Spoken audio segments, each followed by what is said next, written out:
buenas tardes con todos. Buenas tardes.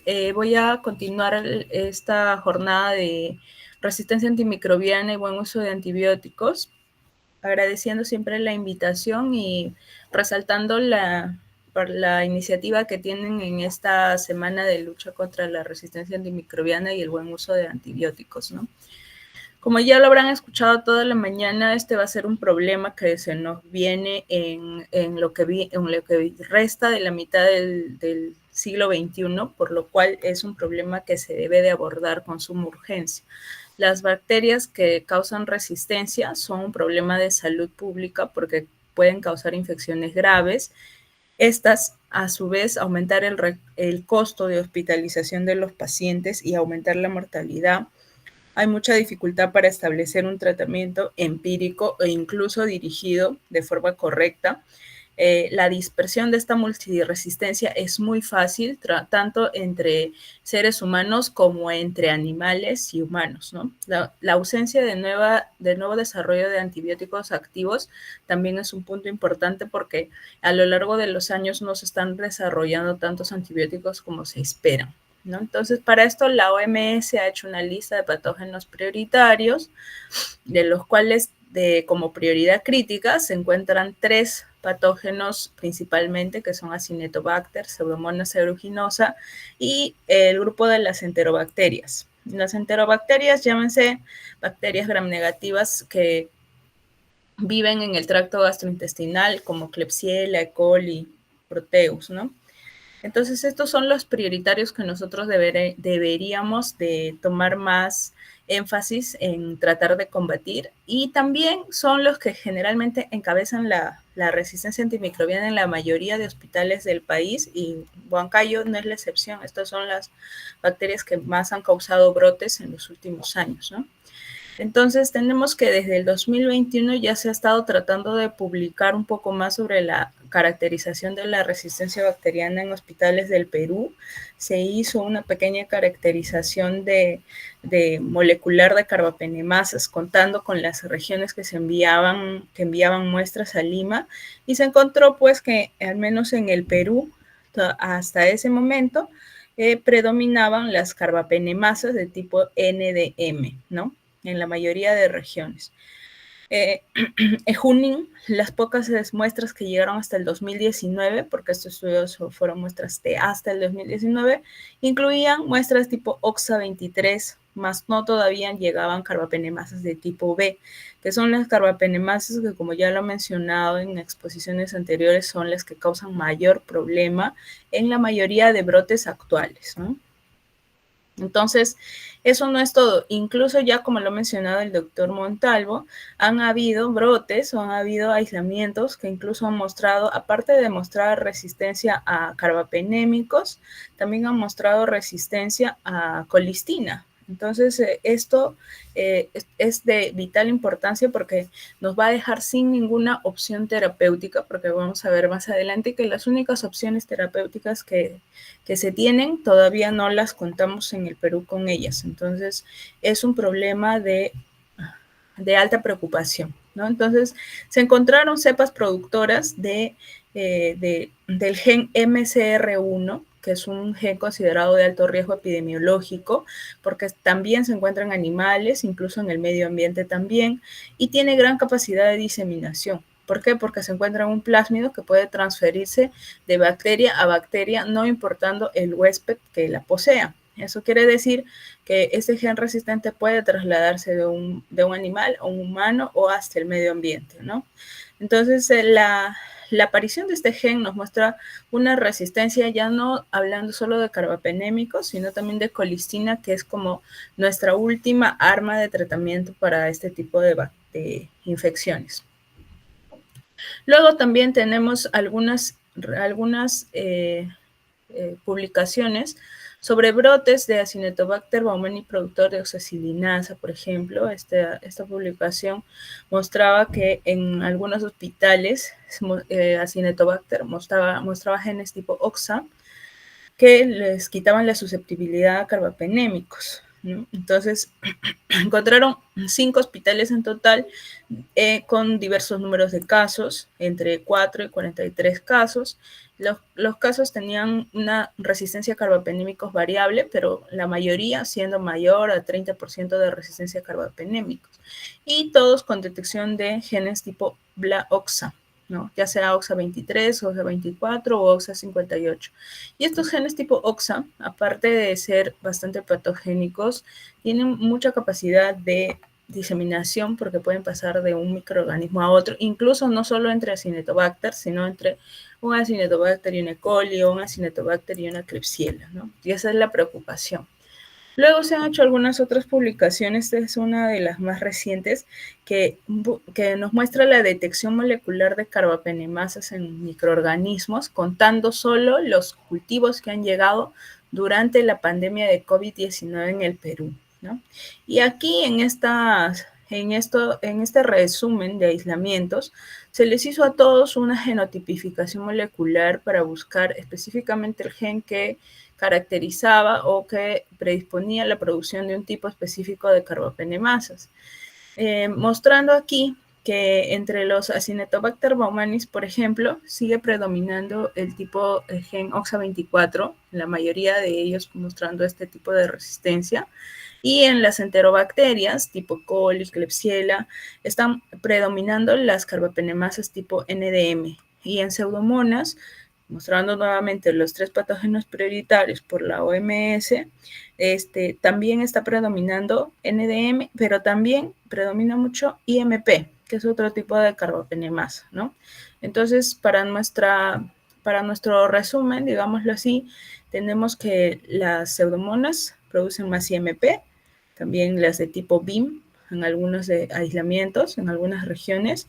Para las enterobacterias, sea E. coli o Klebsiellas, más tipo carbapenemasas NDM, y para los Acinetobacter, más tipo de carbapenemasas tipo OXA, ¿no? Y para Junín, que han enviado 4 aislamientos nada más durante esta pandemia de COVID, se encontraron que los 4 fueron carbapenemasa tipo IMP, ¿no? Entonces, tenemos aquí el resumen, ¿no?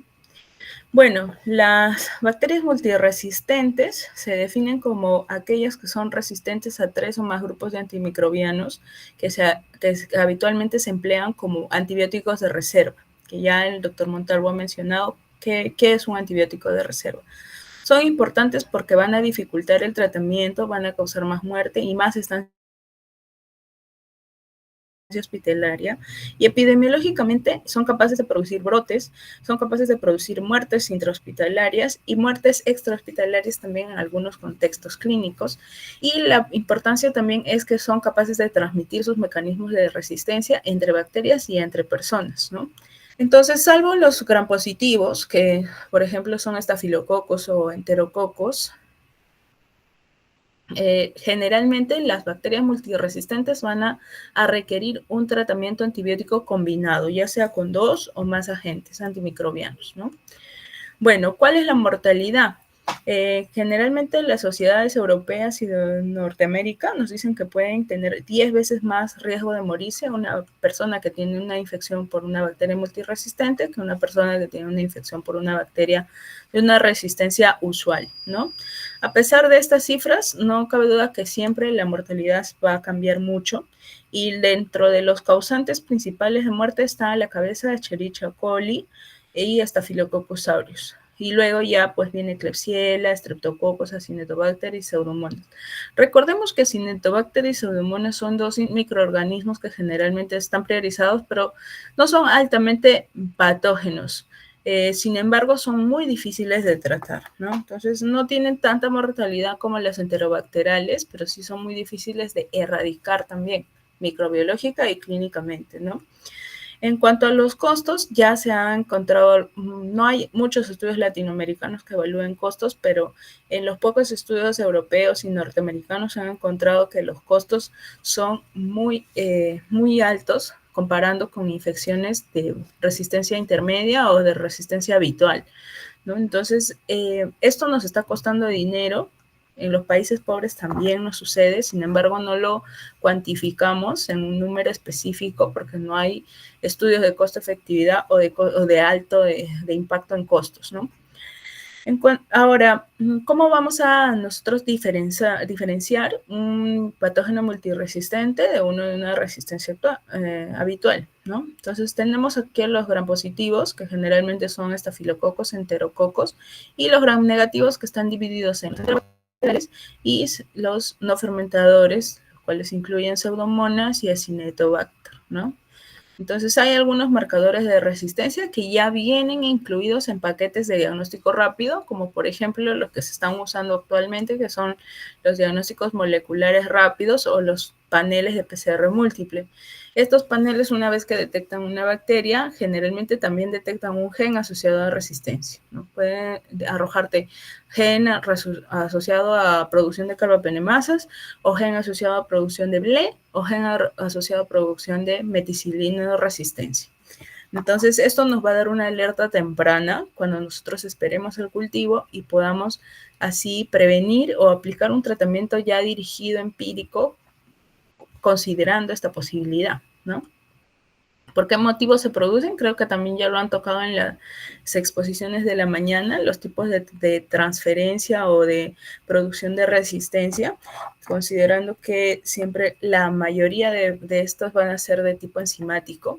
¿Y cuáles son los factores de riesgo que tiene un paciente o una persona para nosotros pensar en una infección por un microorganismo resistente?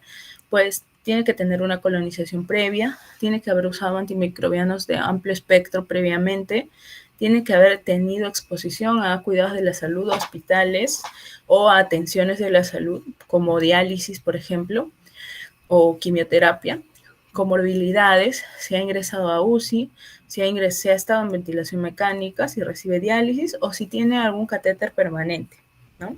Esos son uno de los ejemplos más frecuentes. Luego, dentro de las bacterias priorizadas están los enterobacteriales, y dentro de las enterobacterias, nuestro principal mecanismo de resistencia múltiple es la producción de BLE. El BLE que es ya casi muy común y que también se encuentra en la comunidad. Esto se ha atribuido al uso indiscriminado de cefalosporinas y quinolonas a lo largo del tiempo, ¿no? Las infecciones causadas por estos mecanismos son difíciles de tratar y a veces la terapia empírica suele fracasar. ¿Por qué? Porque usamos cefalosporinas, quinolonas, sin evaluar bien cuáles son los factores de riesgo que pueda tener un paciente para tener BLE, ¿no? Entonces, en América Latina y en el Perú tenemos la tasa más alta de producción de BLE. ¿Por qué? Precisamente por esto, porque nosotros hemos usado más indiscriminadamente quinolonas y cefalosporinas de segunda y tercera generación. Entonces, hay varias publicaciones que muestran los porcentajes de BLE y de tanto en Klebsiella y E. coli, y hemos encontrado más del 70% de producción de BLE en aislamientos intrahospitalarios y más del 30% de producción de BLE en aislamientos comunitarios. Esto quiere decir que en el futuro ya los BLEs van a poder transitar entre el hospital y la comunidad de una forma muy normal, ¿no? También se han hecho muestras de fecales en niños del Instituto Nacional del Niño para saber cuánto tenemos de producción de BLE entre esta población, y se ha encontrado que tenemos, por ejemplo, de los pacientes que han sido encontrados con bacterias productoras de BLE, tenemos acá que un total de 68.7% en lactantes, 9.3% en preescolares, 14.7% en niños de 6 a 12 años y 7.3% en adolescentes de 13 a 18 años. No encontrados el mayor porcentaje en lactantes. Esto se ha encontrado así y se prevé o se tiene la teoría de que los lactantes son más productores, son más colonizados por BLE debido a que la madre tiene mucho más contacto con él, ¿no? Entonces, generalmente ya nuestras madres en la comunidad tienen colonización por BLE. Y de estas beta-lactamases o de estas enterobacterias productoras de beta-lactamases, vemos acá que la resistencia, por ejemplo, a quinolonas es bastante alto, por encima del 70%, a cefalosporinas de tercera generación, más del 100% pues casi 100% de resistencia, resistencia de cefepime también, resistencia de ceftazidima casi 50%, todavía conservando sensibilidad a carbapenémicos y a amicacina, ¿no? Entonces, aminoglucósidos, quinolonas, quinolonas ya no debería estarse considerando para ningún tratamiento de ningún gram negativo, tanto en la adultez como en la niñez. Y los aminoglucósidos, al menos en los niños, que nosotros tenemos la ventaja de que los niños les va muy bien usando aminoglucósidos, sin embargo, tenemos que la resistencia es bastante variable dependiendo de amicacina o gentamicina y hay resistencia cruzada entre estos dos, así que debería de administrarse con una observación cercana. Ahora vamos a hablar de los patógenos priorizados, que son generalmente Acinetobacter y Pseudomonas aeruginosa. En cuanto a Acinetobacter, que ha sido protagonista de varios brotes intrahospitalarios, incluyendo muertes también en varios hospitales del Perú. Sabemos que hay más de 30 especies diferentes de Acinetobacter, sin embargo, el complejo Baumani es el que más afecta a los hospitales como germen nosocomial oportunista y es el prototipo de las infecciones nosocomiales multiresistentes. ¿Por qué? Porque este gram negativo ha generado resistencia con gran facilidad a los carbapenémicos y ahora incluso hasta la colistina y a los nuevos antibióticos que están saliendo también, ¿no? Entonces tenemos un grave problema para elegir el tratamiento para un Acinetobacter resistente, porque hasta un 33% sale resistente a carbapenémicos y casi este era el único grupo de primera elección para el tratamiento de Acinetobacter. Entonces, ¿aumenta la mortalidad de los pacientes? Sí, porque nos quedamos sin armas para poder tratarlo, ¿no? Generalmente, la colonización o la adquisición de esta bacteria se va a dar después de los 3 semanas de estadía hospitalaria. Quiere decir que generalmente va a atacar a pacientes que tienen larga estancia hospitalaria o larga estancia en UCI y se debería de tener esto en cuenta al momento de iniciar un tratamiento empírico. Y si es que llega a producir bacteriemia, tiene también una alta mortalidad, ¿no? ¿Cuáles son las opciones de tratamiento que tenemos? En realidad, ahorita la primera elección para este tratamiento de Acinetobacter baumannii resistente a carbapenémicos, como las siglas CRAP, son imipenem durlobactam o meropenem durlobactam o imipenem sulbactam. Sin embargo, estos antibióticos todavía no se encuentran disponibles en el Perú. Entonces, si nosotros no disponemos de la primera elección, lo que se ha encontrado es que se debe de elegir 2 antibióticos activos frente a esta infección, los cuales van a ser difíciles de elegir una vez que se encuentre que es resistente a carbapenémicos. Entonces, se ha encontrado que las últimas guías del ITSA recomiendan que se pueda usar ampicilina sulbactam a altas dosis en combinación con al menos otro agente, los cuales pueden ser colistina, pueden ser meropenem o imipenem a altas dosis, siempre y cuando tengan una concentración inhibitoria mínima en el antibiograma menor a 16. Y la dosis de ampicilina sulbactam, como lo mencionan, son altas y pueden ser ajustadas incluso hasta 27 gramos de ampicilina sulbactam por día, como 18 gramos de ampicilina y 9 gramos de sulbactam. Esto todavía nos da un aire de esperanza contra Acinetobacter baumannii, sin embargo, todavía sigue siendo difícil su tratamiento. Y cuando quisieron estudiar qué factores de riesgo tenían los pacientes que presentaban infecciones por Acinetobacter baumannii resistente, pues encontraron todos estos factores de riesgo, de los cuales los más importantes y frecuentes son los 3 primeros, ¿no? Uso previo de carbapenémicos, o sea que el paciente haya usado previamente carbapenem, meropenem o imipenem. Uso previo de antibióticos, ventilación mecánica, estancia en UCI y días de UCI, ¿no? Estos son los factores de riesgo más importantes a la hora que nosotros pensemos que un paciente pueda tener infección por Acinetobacter resistente. Y el segundo microorganismo de prioridad, Pseudomonas aeruginosa. ¿Qué tenemos en Pseudomonas aeruginosa? Ya sabemos que es un gram negativo no fermentador, que tiene una alta capacidad de desarrollar resistencia y tiene la peculiaridad, como ya lo explicó bastante bien el doctor Montalvo, de producir diferentes mecanismos de resistencia, no solo enzimática con carbapenemasa, sino también puede bloquear sus bombas de flujo, puede hiperexpresar bombas de expulsión de antibióticos, y esto lo hace bastante especial a Pseudomonas porque puede tener varios mecanismos de resistencia combinados o incluso un solo mecanismo de resistencia, y a veces suele confundir en el antibiograma, ¿no?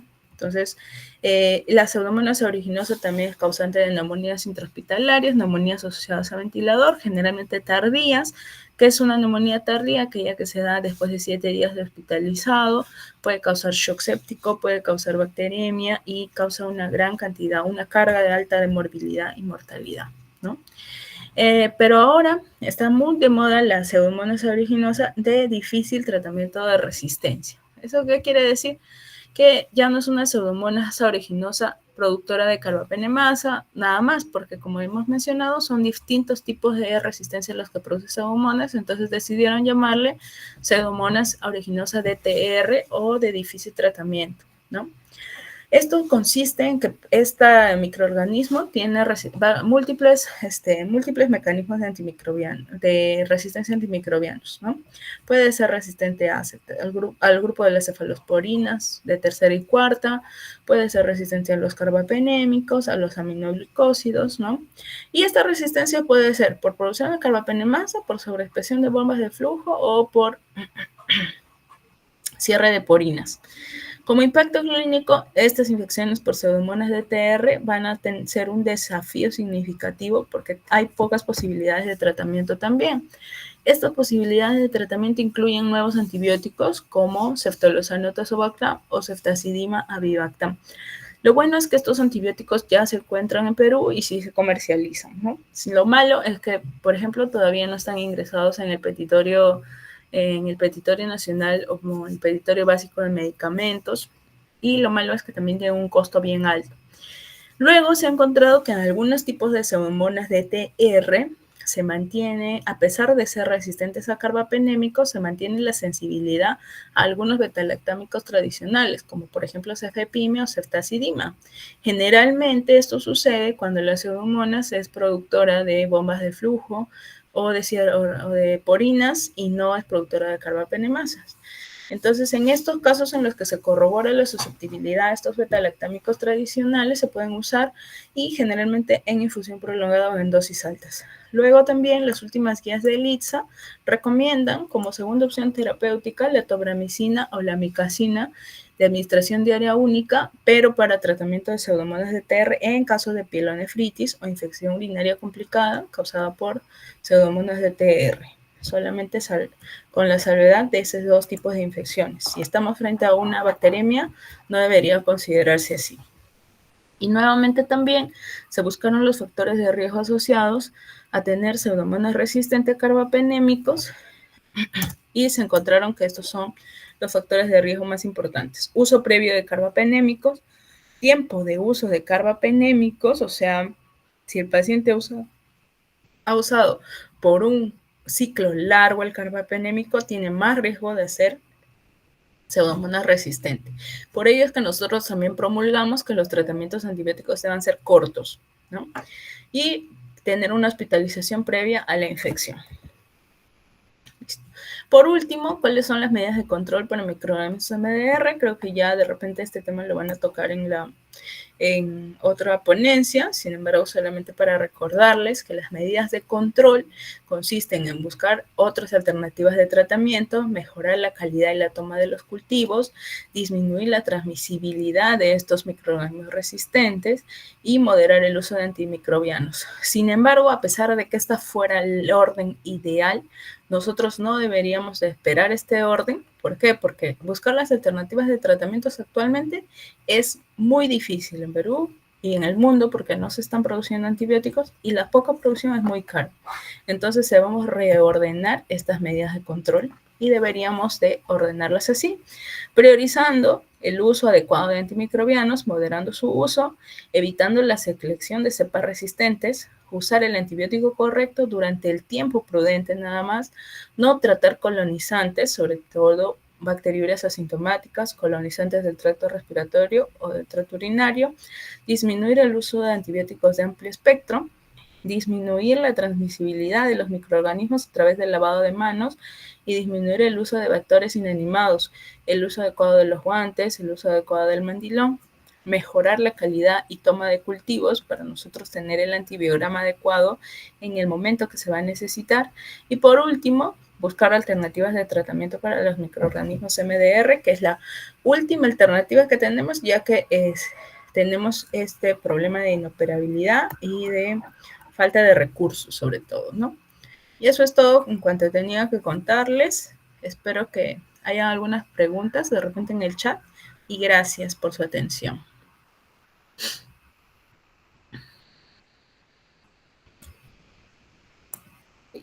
Gracias, doctora, por su exposición. No sé si tienen alguna pregunta.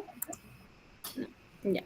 Entonces, no hay preguntas sobre este tema. Vamos a pasar a la siguiente presentación, ya cerca de terminar el curso.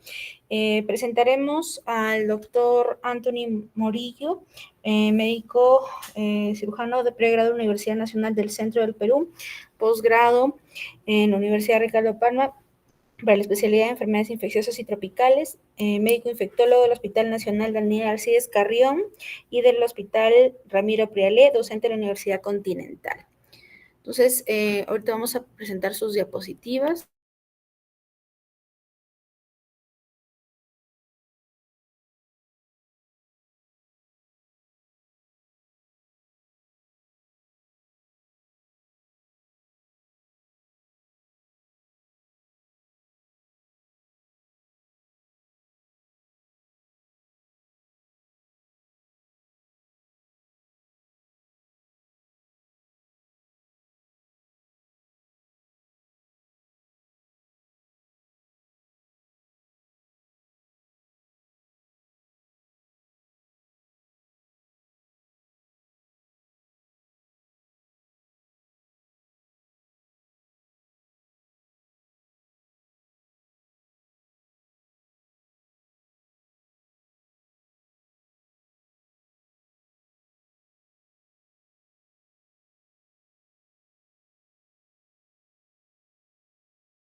Ok, vamos a ver que en la línea de tiempo, el paciente ingresa el 19 de julio del 2025 a raíz de una caída de cerca de 2 metros de altura, golpeándose directamente en la cabeza. Ingresa por emergencia, el paciente rápidamente es atendido y estabilizado, y por el deterioro neurológico pasa a la unidad de shock trauma, posteriormente a la unidad de cuidados intensivos para soporte neurocrítico y en el ventilador mecánico. Los diagnósticos de ingreso son síndrome de hipertensión endocraniana y TEC grave.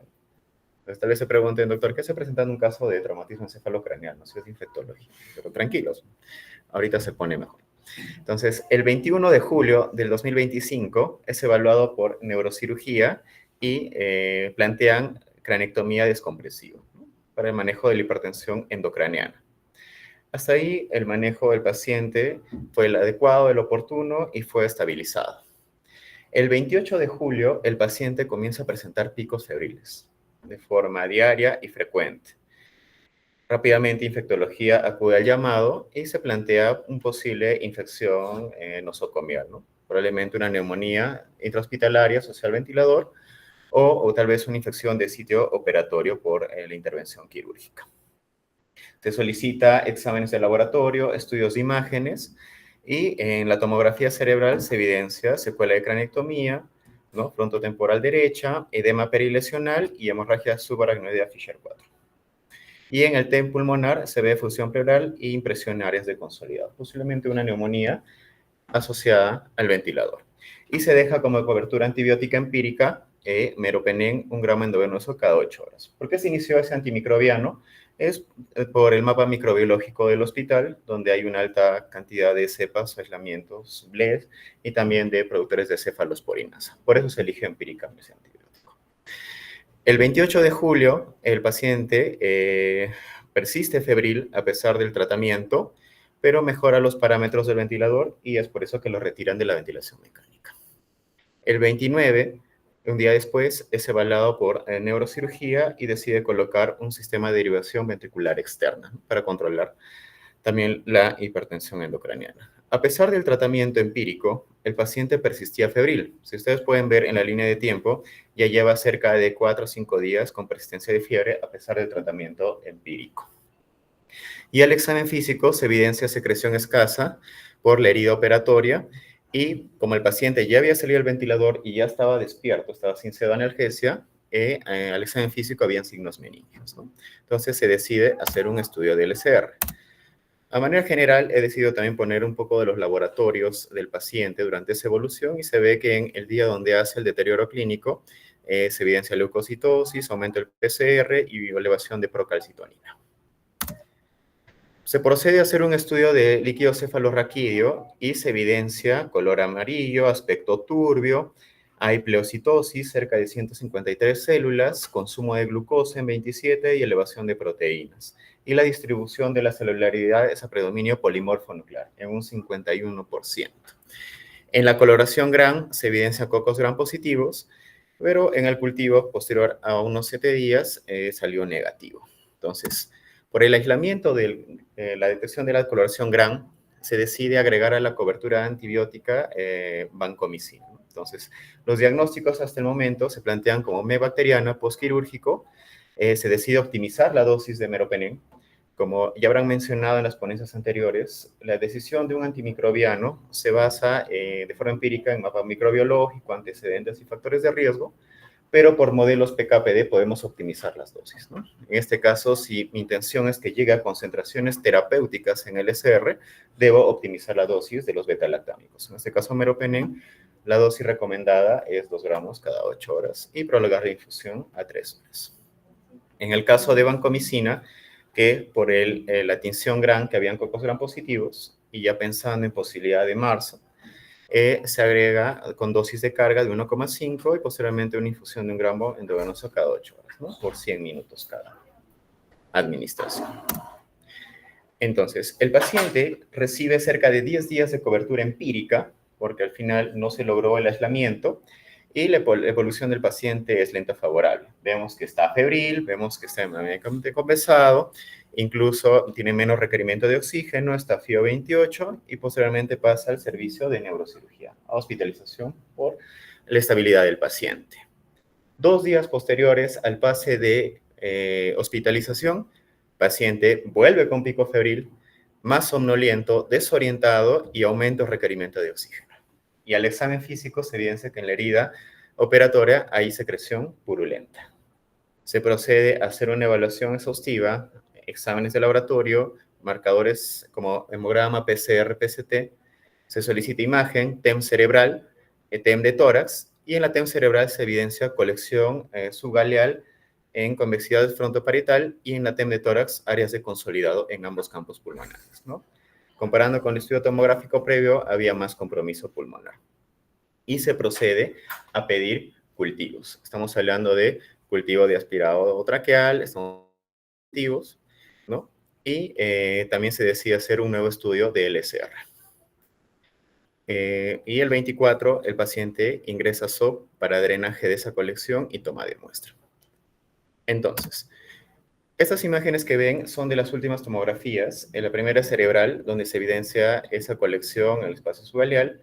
Lo demás es secuela de la intervención quirúrgica. Y en la TEM de tórax se puede evidenciar áreas de consolidado, también efusión pleural.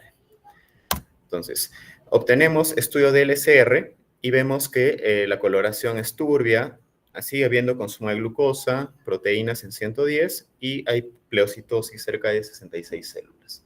Y sigue siendo predominio polimorfo nuclear. El 22 también se hace un nuevo estudio de LCR y se evidencia más pleocitosis. 523 células y a predominio 98% polimorfo nuclear, ¿no? Con consumo de glucosa. Obtenemos los siguientes aislamientos.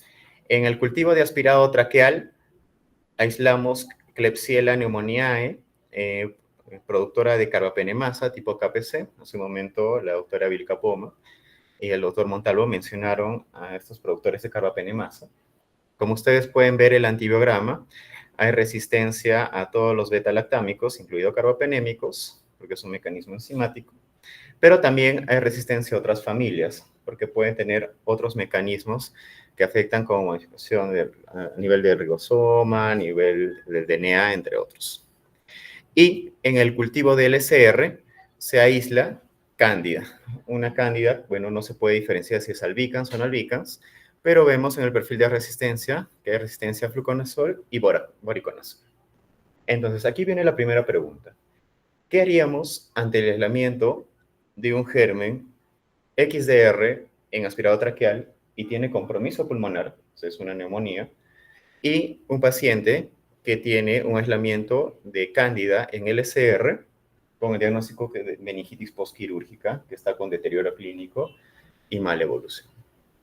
Entonces, ¿qué haríamos ante ese caso? Entonces, estoy seguro que están surgiendo muchas dudas, tal vez ya se están asustando. Doctor, ¿qué hacemos? No hay opciones. El doctor Montalvo dijo colistina.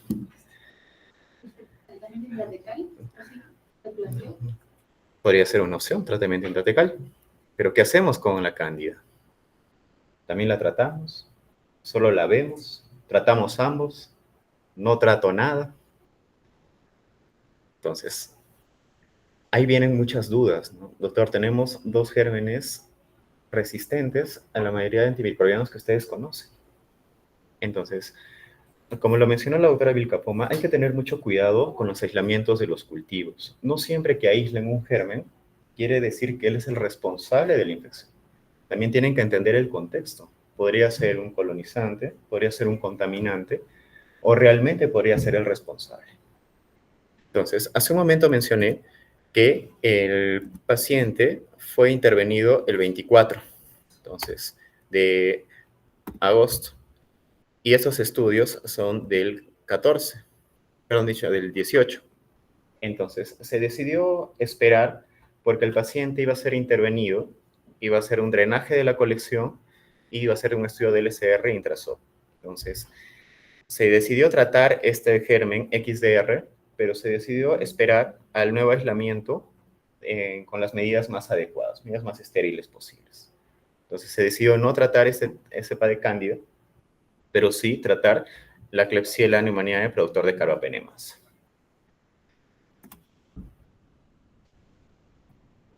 Entonces, luego de 2 días, tuvimos los aislamientos del cultivo de colección y el cultivo de LCR. Como ustedes pueden ver, en el cultivo de colección se volvió a aislar el mismo germen que se encontró en el aspirado traqueal, que es Klebsiella pneumoniae, KPC, y en el cultivo de LCR también se volvió a aislar este mismo germen, que es Klebsiella pneumoniae, productor de carbapenemasa tipo KPC. ¿Qué tratamiento sería el más adecuado para ofrecer a este paciente? Que ya sabemos que tiene compromiso al sistema nervioso central, pulmonar y también tejidos blandos. Entonces, bueno, los diagnósticos planteados son ventriculitis, absceso subgaleal, meningoencefalitis, neumonía intrahospitalaria, todo producido por Klebsiella KPC, y posoperado de cranectomías compresiva derecha por hidrocefalia. Entonces, el tratamiento que se decidió usar fue uno de los nuevos fármacos, ¿no? Que es ceftazidimab Vivactam. Se ofreció al paciente ceftazidimab Vivactam a dosis de 2,5 gramos en infusión de 3 horas cada 8 horas y la duración del tratamiento fue cerca de 21 días. ¿Por qué se prolongó tanto el tratamiento? Recuerden que tenía compromiso pulmonar, sistema nervioso central y dérmico. Si bien neurocirugía drenó la colección, pero aún persistía colección residual. Entonces, eso permitió que el tratamiento se prolongara hasta esa duración. Entonces, ¿cómo nosotros pudimos asegurar que la evolución era favorable de este paciente? Se hizo estudios de LCR posterior al inicio de tratamiento, como se evidencia en el cuadro. El 25 de agosto se obtuvo un estudio con características macroscópicas como color cristal de roca, menos consumo de glucosa en 52, un reencuentro celular en 40 células y predominio polimorfo nuclear. Y el cultivo correspondiente a este estudio del LCR fue negativo.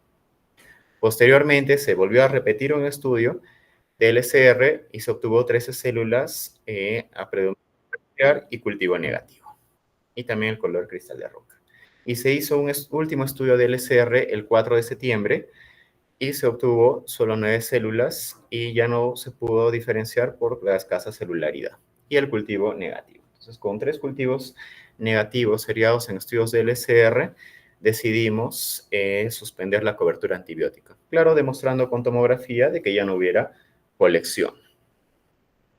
Entonces, el 4 de septiembre de este año, completa el tratamiento, solicitamos una TEM cerebral y vemos ausencia de colección. Por precaución, dejamos al paciente en ventana terapéutica por 48 horas para ver evolución, tal vez si presentaba fiebre, deterioro neurológico o alguna alteración con marcadores inflamatorios, pero el paciente tuvo una evolución lenta favorable y el día 6 de septiembre se le da de alta médica y ya tuvo su primera evaluación por consultorio de infectología con una muy buena evolución, al igual que por neurocirugía. Entonces, a manera de recordar un poco lo que ya mencionó la doctora Vilca Poma y el doctor Montalvo, es que cuando nosotros encontramos gérmenes XDR, ¿no?, sobre todo resistentes a carbapenémicos, lo ideal es saber el mecanismo de resistencia real. Que sea resistente a carbapenémicos no quiere decir que es productor de carbapenemasa en todos los casos.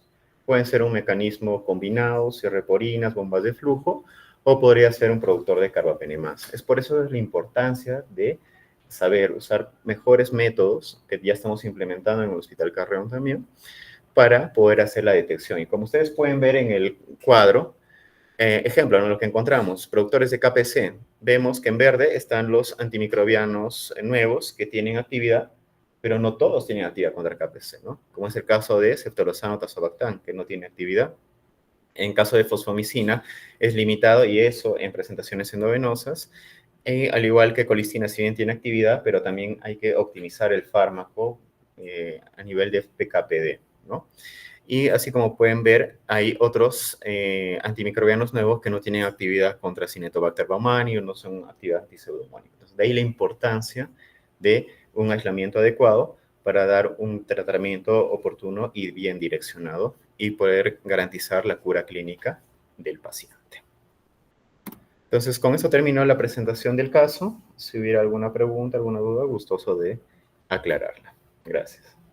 En el caso de no haber tenido la opción de ceftazidima y lactano, ¿qué planteamiento terapéutico viene? Uno puede ser colistino también, pues puede haberse administrado ya sea endovenoso o intratecal, o con asociación de otro fármaco con un aminoglucósido, si es que no hubiese habido esa opción, ¿no? Hubiéramos planteado esa alternativa.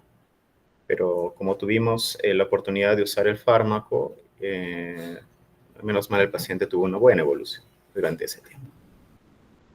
Sí, bonito caso, ¿no? ¿Por qué no? Porque, o sea, cuando una bacteria empieza a producir carbapenemasa, probablemente el paciente ya estaba haciendo ventriculitis. Sí, ¿no? desde el inicio. Entonces, puede ser que incluso no haya sido producto de carbapenemasa. Le dieron meropenem en dosis subóptimas, porque si estaban planteando una infección de tipo quirúrgico por neumonía, probablemente desde el inicio hubieran usado mero 2 gramos cada 8 para mirar concentraciones. Y esa dosis subóptima haya hecho que le creciera producto de carbapenemasa, ¿no? Después de 7, 8 días de antibiótico. Lo otro es, si bien es cierto que ahora vamos a usar y estamos pidiendo ya inhibidores de carbapenemasa, pero un PROA, ¿cómo evaluamos un PROA que esté yendo bien? Justamente tratando de disminuir los antibióticos de reserva, utilizar antibióticos que tenemos, mejorar el mapa microbiológico. Y en nuestro hospital, por ejemplo, cada vez que tenemos Klebsiella, carbapenemasa y los KPCs que hemos tenido ahora último, esta última semana, a Mico le decimos siempre, coloca cloranfenicol no solamente para ver la posibilidad de usar, sino para ver ese medicamento, guardarlo y empezar a usar. Ceftazidima llega muy bien, ¿no? Llega muy bien al sistema nervioso central y es una buena opción, y sobre todo siendo un KPC que llegó muy bien a esto, pero una buena opción, felizmente, bueno, lamentablemente no hay, es el cloranfenicol, tiene mejor concentración que ceftazidima a nivel cerebral, y se potencia con enclamicina, y así ya, en la evaluación de nuestro PROA ya no usamos muchos antibióticos de reserva, que es lo que nos evalúa, ¿no? Buen PROA, pero evaluando el contexto, no tenemos que el fenicol es un buen medicamento, sobre todo que se recuperó el paciente. Y el otro, por ejemplo, en nuestro hospital, si hubiéramos tenido eso, no tenemos ceftazidima, ¿no? Ceftazidima y no tenemos. Entonces, muchas veces el colistina tiene poca concentración, sí, pero intratecal es también una buena opción, ¿no? Hemos visto pacientes con colistina intratecal acá en los lugares que han respondido, incluso con tileciclina también, ¿no? Intratecal, hasta incluso reportamos un caso en otro lugar con buena respuesta, ¿no? Con tileciclina, colistina intratecal. Pero si no, ceftazidima probablemente ya vamos a tener, esperamos, para que no llegue para usarlo. Sí, es que también en el programa tenemos que optimizar antibióticos, ¿no? Tratar de no usar mucho, es un buen indicador, sí, bonito caso. Y el otro es la colonización también, ¿no? Manejado con pinzas, ¿no? Claro, tenía mucho cuidado. Fúngica. En otros lugares, a los infectólogos, cuando ven cualquier bacteria dentro de un drenaje, lo tratan porque el ITSA te dice así, ¿no? O sea, el ITSA, la guía sociedad mexicana de infecciones de pacientes con ventriculitis, todo agente identificado, el paciente con desviación externa, manejar hasta que, pero es el contexto también clínico del paciente, ¿no? El contexto clínico y la pregunta más bien si ese drenaje fue retirado rápido o antes de que ese cándida desarrolle alguna nueva infección o estuvo hasta el final. No, doctor, se retiró el sistema de derivación cuando ya se detectó la meningoencefalitis. Menos mal, neurocirugía apoyó bastante en ese aspecto. Sí. Un comentario adicional con el cloranfenicol es que ya no se fabrica. Sí. Ya no hay opción de conseguirlo y las pocas unidades que hay a nivel nacional realmente están en zonas periféricas. Y supongo que el caso también, el comité de IAS ha intervenido porque ha sido un problema asociado a la atención en salud. Así es, y en esa fecha también hubo 3 aislamientos de Klebsiella KPC en esa unidad de cuidados intensivos. Ahora, lo otro es, ¿qué hacemos para prevenir, no? Porque su KPC está circulando. Y en muchos países, por ejemplo en España, donde hay muchas carapelmasas en UCI. O sea, no solamente cierran por módulos, sino lo que conversamos un momento de utilizar triple terapia para eliminar el uso de combinadas, el uso de lámparas con uso ultravioleta con protección al paciente, estando el paciente dentro del ambiente. Luego ya cuando sale el uso de aerosoles, el uso de permanganato, el uso de demonio cuaternario también cuando ya sale el paciente, nos terapia triple para evitar esto, ¿no? Claro. Y la limpieza al ingreso y a la salida de manos, no solamente lavar manos, sino la aplicación de gel a todo aquel que entra y sale de uso. Para disminuir, porque es bien difícil, van a seguir teniendo más casos de eso. Dígame. No sé si mal escuché, pero mencionaste que él volvió, él fue a su casa. No fue a casa, No. sino pasó a hospitalización. Hospitalización, estuvo O sea, por ahí. estuvo en UCI, ventilación mecánico, se logró extubar al paciente y por la evolución aparentemente favorable con la cobertura empírica, pues pasó a hospitalización de neurocirugía. Pero estuvo estable solamente 48 horas y volvió el deterioro. Picos febriles, trastorno sensorio. Se hizo el estudio, se evidenció colección, o sea, infección de sitio operatorio y también ventriculitis, ¿no? Entonces ahí fue la mano más Eh, que estaban las enfermeras. Cuidado. Bueno, no podemos determinar en qué situación fue, si fue en la misma U, si fue en hospitalización, pero como dice el doctor Montalvo, es un factor fuerte, no los cuidados adecuados en esos pacientes, ¿no? Es muy estricto el uso del EPP cuando se atiende, el lavado de manos, los 5 momentos. Entonces, posiblemente algo falló ahí y pudo condicionar a los infecciosos. Esta es la parte mano médica, la parte de enfermería fue la parte de ambos. Claro, entonces pudo haber sido en esas dos situaciones. Al momento de estar derogado por las enfermeras. Claro, pero igual es una infección asociada a la atención de la salud, ¿no? O sea, hay que intervenir como se realizó y dar un tratamiento oportuno como se hizo, ¿no? Menos mal este paciente logró superar esa infección tan severa y tan diseminada con buenos resultados. Ese medicamento Ceftaxima y Bactam. sí lo tiene acá en el del hospital Carrión. En el Hospital Carrión de momento no contamos con ese medicamento, está en el petitorio, se puede adquirir a futuro, pero como menciona el doctor Montalvo, el hecho de no tener fármacos que tal vez sean nuevos y tengan buenos beneficios, no quiere decir que con los que ya tenemos no podemos ofrecer un tratamiento, ¿no? Como mencionaba el uso de colistina, ¿no? Tal vez colistina endovenoso no garantiza buenas concentraciones en LCR, pero se puede optimizar de otras formas, ¿no? Dándolo intratecal, ¿no? A través del sistema de derivación, que también lo hemos hecho en su momento en aislamientos similares que hemos tenido en esta institución, que también han tenido buenos resultados. No lo tenía en ese momento, entonces fue a una compra. No, es que este caso no es de esta institución, es de otra institución, que es el Hospital Ramiro Prele, donde ahí sí se cuenta, donde sí se tiene, pero aquí también se va a conseguir. Pues, a lo que va el doctor Montalvo es que por el hecho de no tener, no quiere decir que no podemos tratarlo. También se puede, dando otras alternativas. Acá en mi comité como que terapéutico compra. Cuando ven así pueden comprarlo o no. Tienen que debatirlo todavía para poder hacer, o mejor van por otro tipo, como dijo la colistina endovenosa. Cuando hay un medicamento fuera del petitorio nacional, se hace un expediente, se presenta al comité, ellos lo aprueban o no lo aprueban y luego pasa a una comisión de compra por parte de farmacia, según el requerimiento. En todo caso, si es que hay un caso que se requiera la compra urgente, se hace una compra especial para ese paciente. Ellos dicen que hasta el momento, hasta comprarlo. Ese es otro tema. Es la parte de la burocracia que nos limita. No hemos tenido pacientes así. Sí, No, Sí. sí, estoy bien. Doctor, Gracias a ustedes. expediente de los pacientes. Terminamos en falta. falta. Aquí falta. Su hoja. ¿Ah? Mañana, Hoy. sí.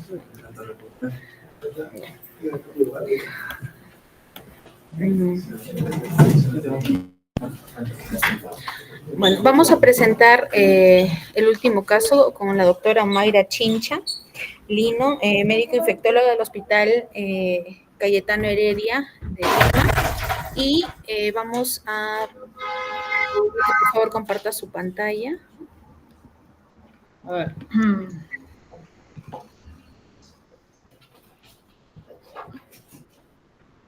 Doctora, no sé si puede compartir. Sí, justo estoy tratando, hay que compartir toda la pantalla.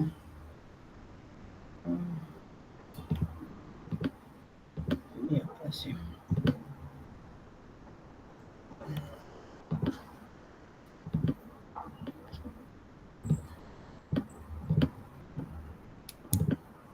Ahí pueden ver la pantalla, ¿se ve?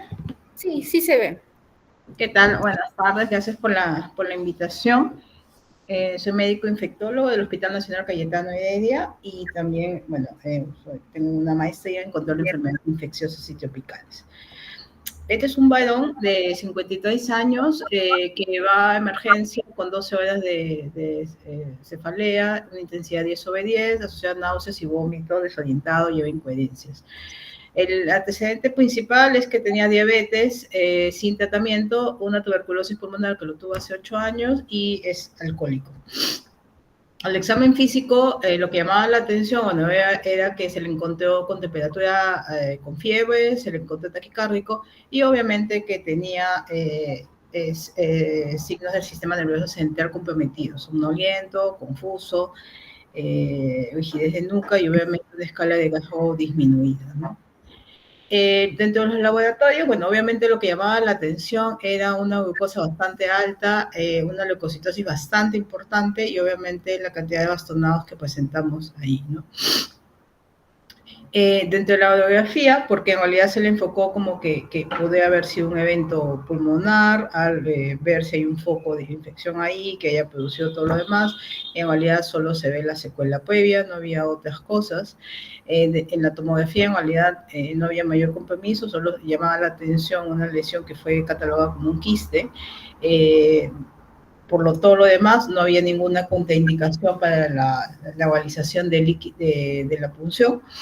Y tenemos este líquido, obviamente, o de contra anormal, ¿no? En un paciente con diabetes, alcohólico, y que probablemente venía con un trastorno de sensorio y obviamente ya haciendo conjunción de todo el tema, este paciente tenía una meningitis aguda, ¿no?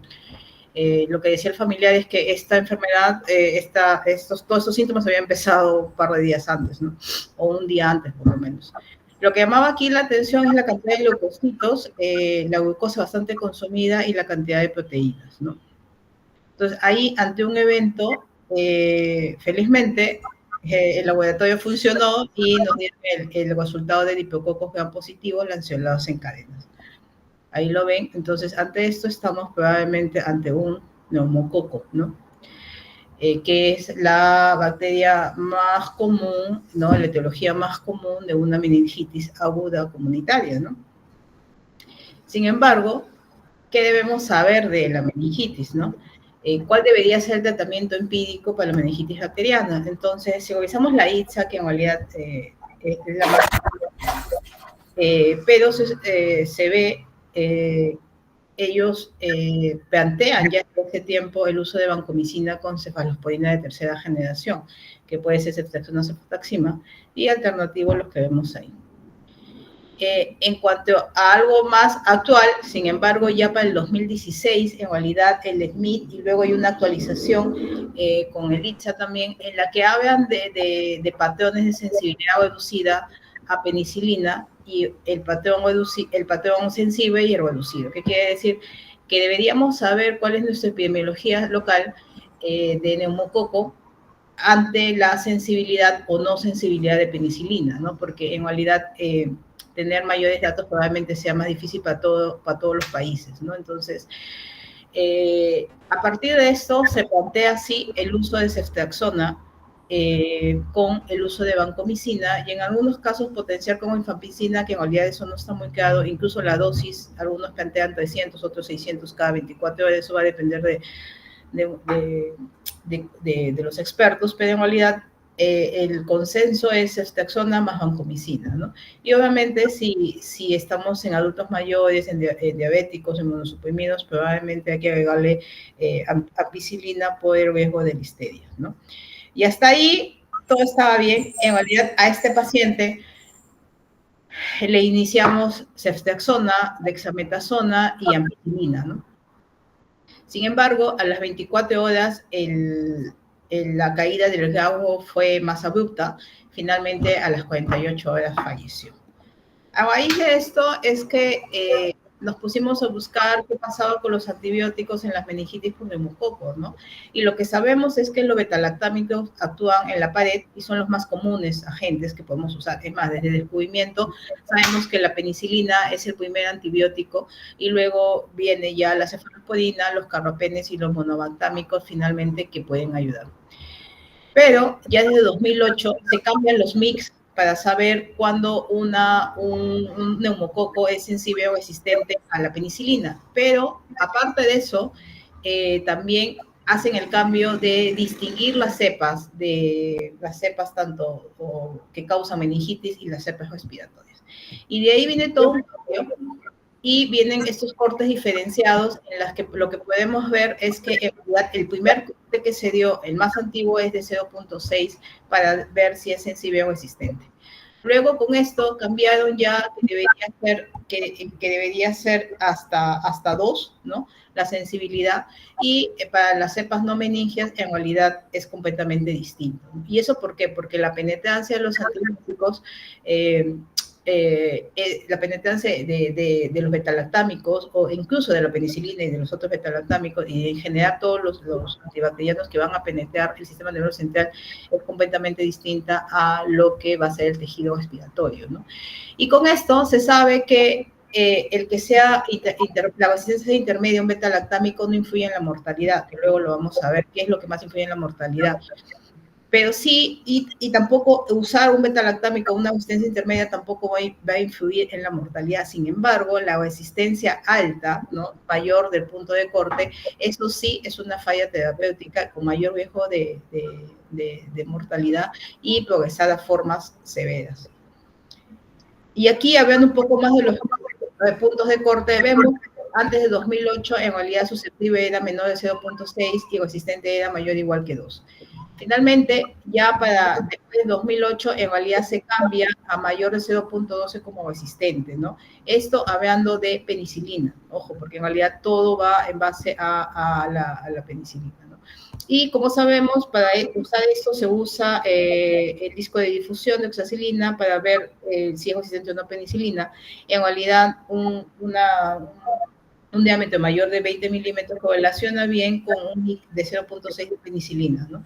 Y también correlaciona con las otras penicilinas, aminopenicilinas también.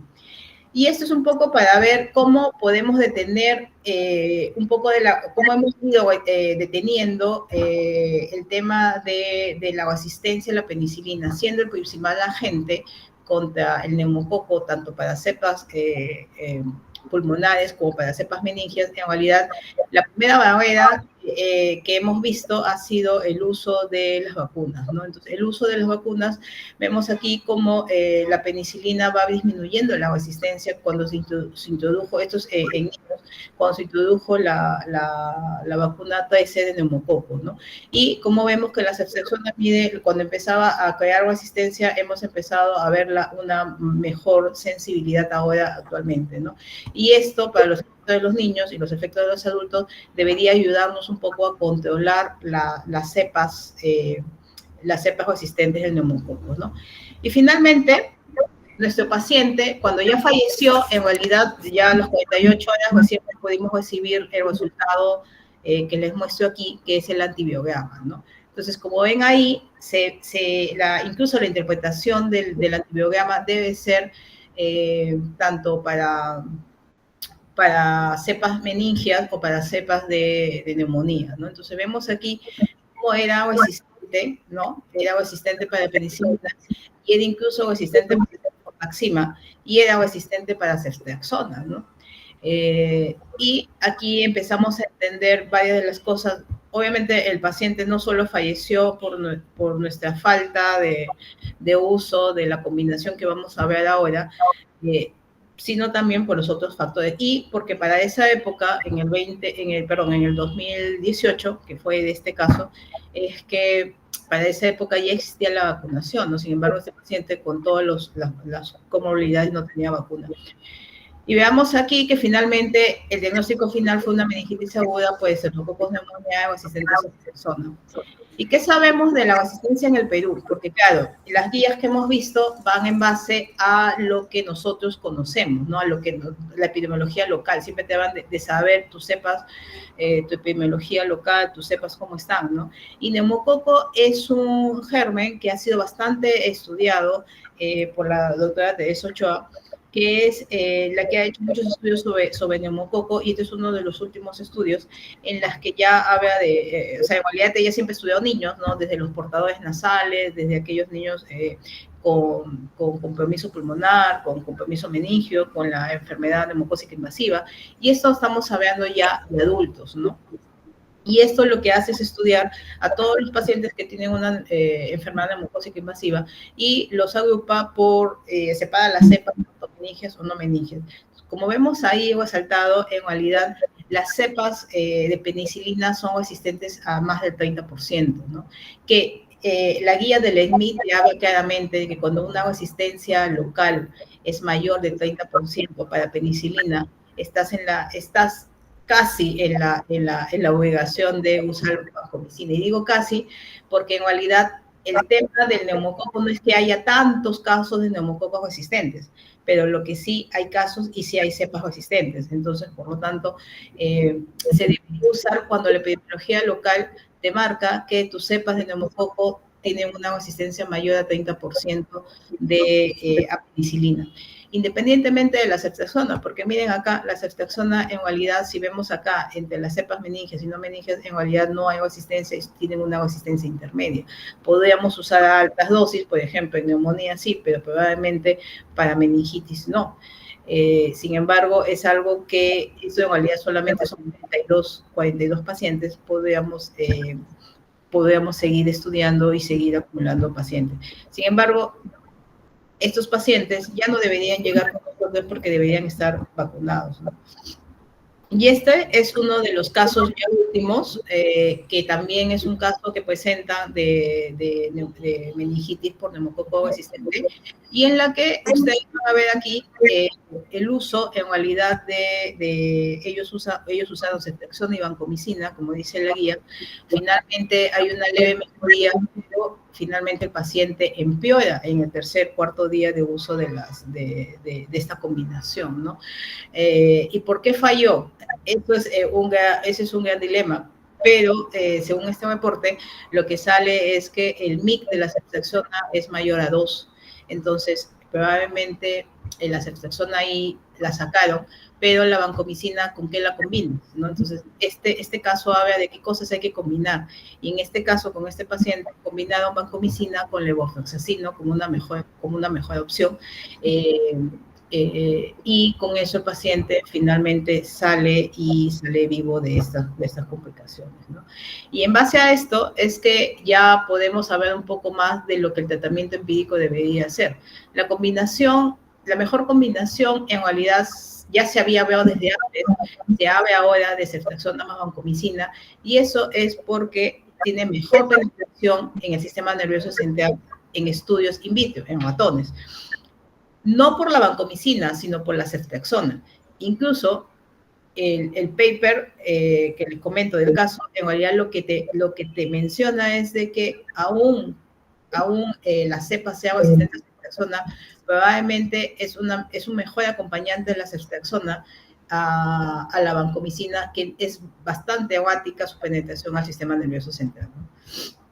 La otra combinación que se ha visto usar es ceftriaxona más rifampicina. Sin embargo, la eficacia es casi comparada con la primera línea, pero solo se ha usado en ratones. Pero lo más crítico con esto es que la dosis no es exacta. Algunos hablan de 300 cada 12 y otros de 600 cada 24, pero en los reportes de casos que se habla de esta buena combinación, el uso de rifampicina la dosis es mayor a 600, ¿no? Y por lo tanto, en realidad, el daño hepatotóxico puede ser mayor, ¿no? La fluoroquinolona tiene la mejor penetración en el sistema nervioso central, es el 80%, lamentablemente la presentación es solo bioral. El moxifloxacino en algunos países está yendo venoso, finalmente en la mayoría, ¿no? Y moxi es mejor que el levofloxacino para acompañar a este tipo de cepas, ¿no? Y el tratamiento empírico, se habla mucho de por qué usar en realidad la vancomicina, ¿no? Vemos en países como Estados Unidos, donde este neumococo resistente a ceftriaxona es bastante responsable de los casos de meningitis en niños y adultos, en una época probablemente donde todavía no estaba muy... o sea, no teníamos no se tenían buenas tasas de vacunación, ¿no? Sin embargo, como vemos aquí, las tasas de los casos de meningitis comienzan a disminuir con el mayor uso de la vacunación, como ya lo habíamos comentado. Y lo que se reporta también que en aquellos casos fatales de meningitis donde el tratamiento empírico no ha sido el adecuado, probablemente la mortalidad es bastante alta, ¿no? Y aquí planteamos varias preguntas o respuestas a eso. ¿Por qué? Porque, claro, todo el mundo y varias personas dicen, pero ¿por qué voy a usar vancomicina si solo hay reportes de casos aislados? Entonces, este paper es en base a eso, ¿no? Claro, la vancomicina es nefrotóxica, sí. Sin embargo, si yo lo uso y la suspendo, cuando ya tengo la respuesta ya tengo mi cultivo, en realidad el daño renal va a ser reversible. La prevalencia de ceftriaxona es necesaria para la vancomicina. Sí, algunos hablan de 3 al 5% de meningitis, de meningitis por neumococo resistente a ceftriaxona, ¿no? ¿Cuál es el riesgo de dejar sin adecuado tratamiento empírico? O sea, si yo no le pondría banco y finalmente el paciente sale resistente, probablemente se muera, como pasó con este paciente, ¿no? En realidad, a ese momento, en realidad usamos ceftriaxona y con la combinación del corticoide y la ampicilina, y finalmente el paciente se murió. No sé si hubiéramos cambiado la historia de este paciente usando vancomicina desde que llegó, ¿no? Y eso esta serie de preguntas va en base a esto, ¿no? La autora de esto, que es una pediatra, analiza, en realidad en Estados Unidos, analiza cómo la epidemiología ha ido cambiando en base a la meningitis, y todo es en base a que sus guías de ellos ya habían empezado con el uso de vancomicina, y asegura de que usar vancomicina cuando se sabe que la prevalencia local de neumococo existe, no que sea alta o baja, sino que existe, en realidad se debe usar vancomicina.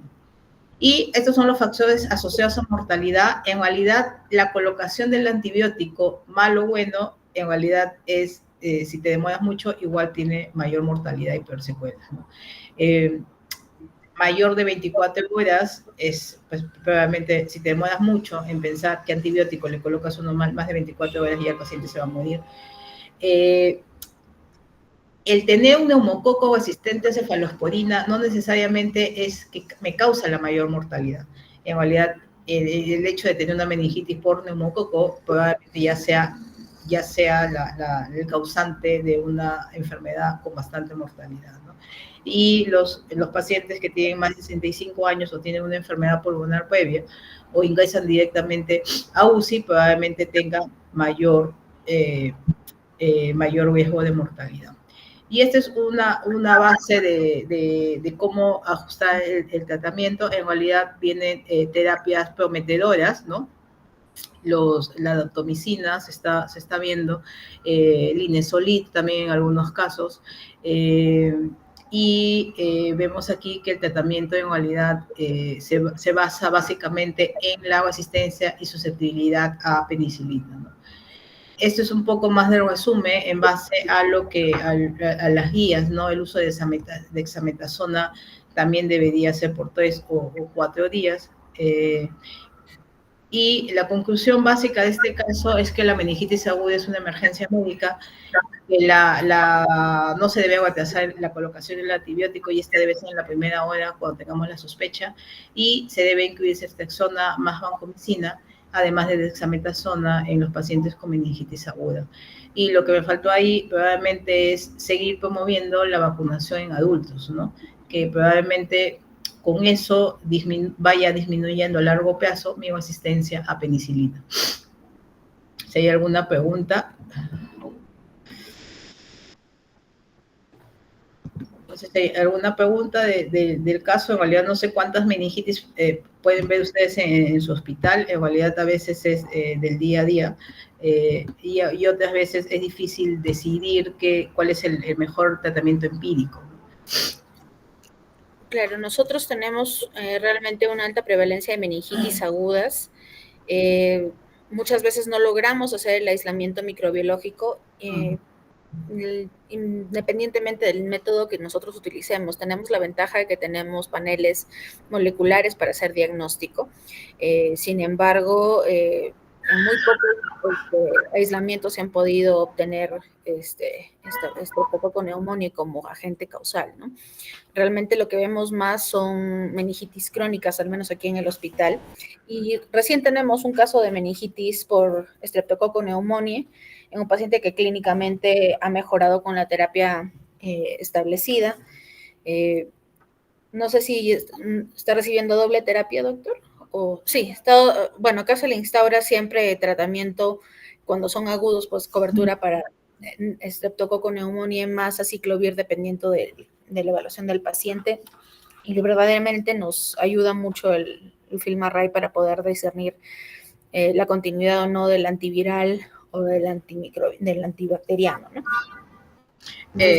Claro, en realidad el tema aquí es la resistencia al neumococo, ¿no? En realidad podemos pensar de que el usar vancomicina con ceftriaxona de repente es demasiado, ¿no? Pero la resistencia todavía de penicilinas en nuestras cepas de neumococo siguen siendo altas, ¿no? Probablemente a lo largo del tiempo, con la mejora de la vacunación, esto disminuya, como ya se ha visto, por lo menos en niños, pero el no usar vancomicina, por lo menos si se tiene, claro, obviamente si tengo un cultivo mucho más rápido, ¿no? O unas pruebas de diagnósticas moleculares más rápido, podría saber rápidamente a las 24 horas, no más de 48 horas, probablemente yo ya sepa el resultado del neumococo que tengo, ¿no? A eso va el uso de la vancomicina probablemente en países como Europa o Estados Unidos, donde ellos sí utilizan la vancomicina y ceftriaxona como de primera línea, ¿no? Claro. Sí. ¿Qué tal, doctora? Buenas. ¿Qué tal? ¿Cómo está? Un comentario en relación a su caso, sí. ¿no? Por ejemplo, en el último paciente que nosotros tenemos, es como los que normalmente vemos, pacientes que ya han recibido terapia antimicrobiana en forma particular, ambulatoria, no responden, llevan luego a la evolución natural y al hospital con meningitis.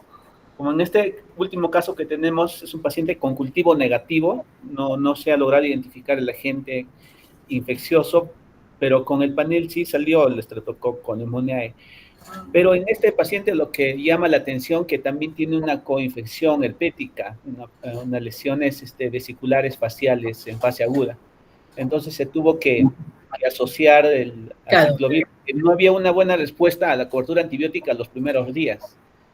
Probablemente ya con el tercer, cuarto día de terapia antimicrobiana y con el segundo día con aciclovir, ya empezó a ser una mejoría. Y es lo que estamos viendo, ¿no? Las coinfecciones actualmente. Por ejemplo, Mycobacterium tuberculosis con Mycobacteria típica en un solo paciente, o Mycobacteria TB con herpes 6 en un solo paciente.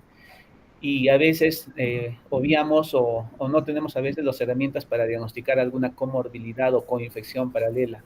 Claro. Y me parece también que en algunos casos, bueno, damos cobertura antibiótica y los pacientes llegan a un desenlace fatal y a veces las complicaciones que vemos, las isquemias, la vasculitis, que son las causas más importantes, y algunas herramientas que a veces nos olvidamos, como la angioresonancia o la ecografía transcraneal, para identificar estas condiciones, nos pueden ayudar. Felizmente ya se están empezando a hacer en muchos centros. En nuestro hospital también nos está ayudando bastante la parte de imágenes para ver esto. Y eso es lo que siempre hay, ¿no?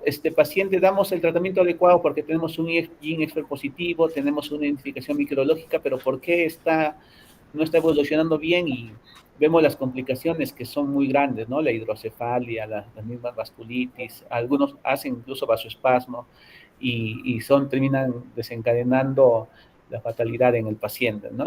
Entonces, probablemente vayan saliendo más estudios de apoyo para tratar de evitar estas complicaciones agudas en muchos casos.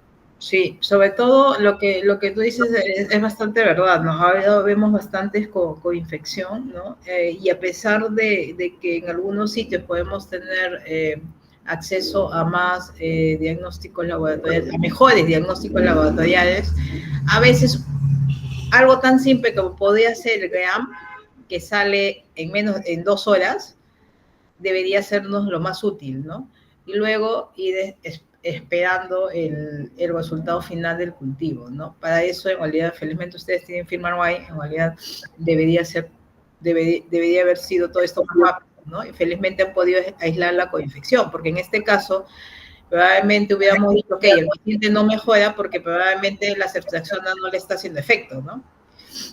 Pero eso no era el caso, sino el caso de ustedes era de que tenía una coinfección adicional. Interesante, ¿no? Y probablemente nos enfrentemos más a eso. ¿Alguna pregunta? Listo, doctora, muchísimas gracias por su participación. Vamos a dar ya pase a la última ponencia, que es sobre un taller de interpretación de antibiograma a cargo del doctor Mario Agramonte Vilca, médico egresado de la Universidad San Antonio Abad del Cusco, especialista en enfermedades infecciosas por la Universidad Cayetano Heredia y pertenece a la Unidad de Prevención y Control de Infecciones del Hospital 2 de Pucallpa de Salud. Doctor, no sé si usted puede compartir pantalla. Hola, buenas tardes, ¿qué tal con todos? ¿Ya se ve? Sí, se ve bien, doctor. Ya está. Listo, doctora, buenas tardes con todos. Les habla Mario Agramonte. Me parece que hay un retorno, ya, ahora está mejor. Voy a estar atento siempre a que me mencionen por interno si hay un problema con el audio. Entiendo que ahora estoy bien.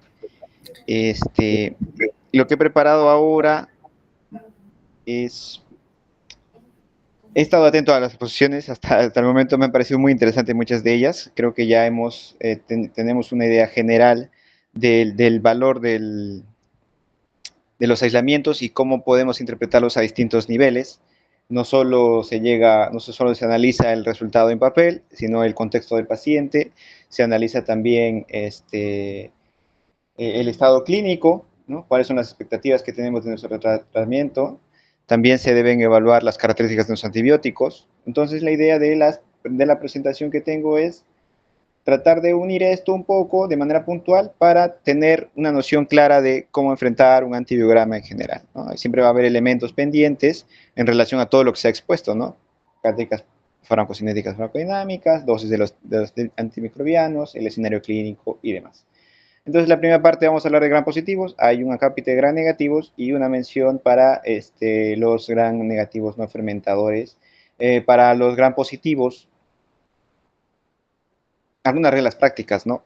Lo que aquí les muestro es un antibiograma modelo que debemos, abordar siempre a partir de tres enfoques, ¿no? Identificar si hay un fenotipo de resistencia inicial. Hay grupos de antibióticos afectados, grupos de la misma familia, ¿no? Hay resistencias de clase, esa sería nuestra pregunta. La segunda pregunta sería, ¿qué mecanismo de resistencia es, ¿no? Entonces, en el caso de los gram positivos, puntualmente el estafilococo aureus, el punto inicial sería revisar, voy a poner el marcador, lo inicial sería revisar directamente oxacilina, ¿no? Lo más práctico, revisar una resistencia a oxacilina debe hacernos pensar en una resistencia de clase, y es muy fácil suponer que la resistencia sería mediada por un gen, ¿no? El MEK-A, que dota de resistencia a todos los betalactámicos para el Staphylococcus aureus. Ya está. En el antibiograma es siempre útil asociar la lectura de oxacilina resistente o sensible con el test de cefoxitina. El test de cefoxitina que viene en el antibiograma y debería venir, distingue un escenario particular. Hay escenarios en los que la oxacilina es resistente, pero no está mediado por este MEK, sino está mediado por una hiperproducción de betalactamasas, que básicamente se puede superar con dosis más altas de inhibidores de betalactamasas, ¿no? Pero que esto se puede corroborar en la lectura de antibiograma mediante el screening de cefoxitina. Entonces, oxacilina resistente más un screening cefoxitina positivo nos hace pensar que el mecanismo de resistencia está mediado por el gen MEK-A. Otro que quisiera comentar siempre es la resistencia a penicilina. Siempre estamos acostumbrados, es lo más frecuente quizás, ver Staphylococcus aureus que son resistentes a penicilina, pero de vez en vez, y por lo menos en los últimos años, se están empezando a ver aislamientos de Staphylococcus aureus que son sensibles a penicilina, ¿no? O que en todo caso son resistentes a penicilina, que son sensibles a oxacilina y que son resistentes a ampicilina, ¿no? Cuando les señalo la parte amarilla, lo único que estoy señalando es que hay Staphylococcus aureus que son resistentes a penicilina, pero que se pueden rescatar con amoxicilina clavulánica. Quizás esto no es la más frecuente, estamos de lo que siempre decimos oxasensibles, ¿no? Pero, por ejemplo, cuando se quiere descalar una terapia endovenosa o una terapia oral, este concepto podría ser útil, ¿no? Pero eso es un segundo elemento que podemos rescatar o interpretar del antibiograma para este ejemplo, ¿no? Entonces ya hemos hablado de los mecanismos de resistencia en otro momento de la charla del día de hoy, entonces entendemos más o menos cómo se debe abordar terapéuticamente este caso. Lo otro que podemos aprovechar y mencionar es otro escenario, ¿no? Ya tenemos oxaresistentes, nuestra terapia va a ser vancomicina, probablemente vancomicina, con las dosis que ya vamos a verificar para el caso que tenemos enfrente, ¿no? Que puede ser crítico o no. Entonces, otro escenario que debemos estar atentos y que el antibiograma en sí mismo es una herramienta muy simple y directa es encontrar mix elevados para vancomicina. Habitualmente vamos a estar listas para mix de menos de 1, 0.5, ¿no? Los mix entre 1 y 2 o 2 nos deben hacer, se puede interpretar directamente como resistencia intermedia a vancomicina, pero esta resistencia intermedia a vancomicina puede ser mediada por lo que dicen trampas de afinidad, que se refiere a un engrosamiento de la pared celular. Esto se conversó en la parte de resistencia antimicrobiana, pero ¿qué significa esto? Para nosotros, frente a un antimiograma con un MIC discretamente elevado, 2, próximo a 2 de vancomicina, debemos pensar que hay una chance muy alta de que nuestra terapia inicial pueda fracasar. Eso es lo que debemos interpretar en ese momento. Y resistencias más altas, resistentes a vancomicina R con mix mucho más altos, por encima de 8, 16 y tal, son raros, pero es útil recordar que estos casos, si se presentan así, tenemos que notificarlos, ¿no? La resistencia a alto nivel a vancomicina es un problema grave, pero que se ha reportado pues muy escasamente, por lo menos en nuestra región. A partir de un primer caso tendríamos que hacer un reporte y estar atentos a la propagación de este mecanismo de resistencia, ¿no? Entonces, el antibiograma en sí mismo, como clave, puntualmente eso nos puede ofrecer. En cuanto a otro gran positivo importante que debe ser muy frecuente que nos lo encontremos, son de las especies de enterococos. Es muy habitual encontrarlos en infecciones urinarias, pacientes con dispositivos médicos, catéteres, ¿no? Muchas veces estamos frente a la posibilidad de tratarlos o no. Y es un germen oportunista, así que interpretar su antibiograma, para nosotros en general ya se habló de la resistencia del enterococo, que tiene una muy baja afinidad a betalactámicos, ¿no? Entonces tenemos pocas opciones, pero podemos aprovechar un antibiograma modelo para describir la primera terapia, en todo caso, que viene a ser la ampicilina, porque de todos los betalactámicos, la ampicilina se presenta como el que es más sensible, o bueno, el que menos afectado es por esta baja afinidad, ¿ya?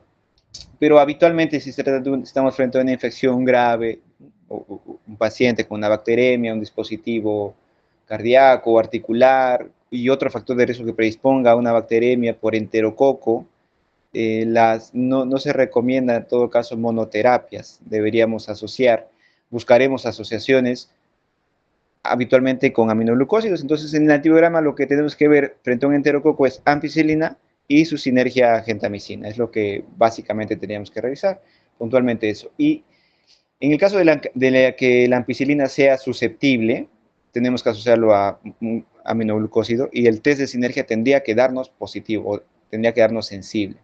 Este test de sinergia simplemente nos está diciendo que asociar gentamicina o ampicilina, bueno, mejor dicho, el test de